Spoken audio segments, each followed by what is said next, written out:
Praise lord. ప్రభువైన యేసుక్రీస్తు నామములో మీ అందరికీ ఉదయకాలపు శుభాలు తెలియజేయుచున్నాను. ఈరోజు దేవుడు మనకు అనుగ్రహిస్తున్న అతి శ్రేష్టమైన వాగ్దానము సామెతలు 28వ అధ్యాయము 20వ వచనాన్ని చదువుకుందాము.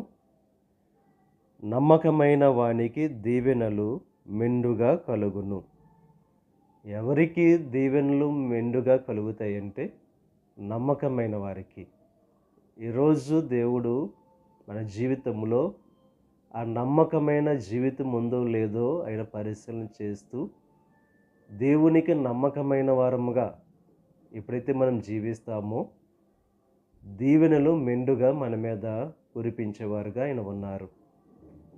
ఈ ఉదయకాల సమయంలో ఒకసారి మన యొక్క జీవితాన్ని పరిశీలన చేసుకోవడానికి దేవుడు ఈ శ్రేష్టమైన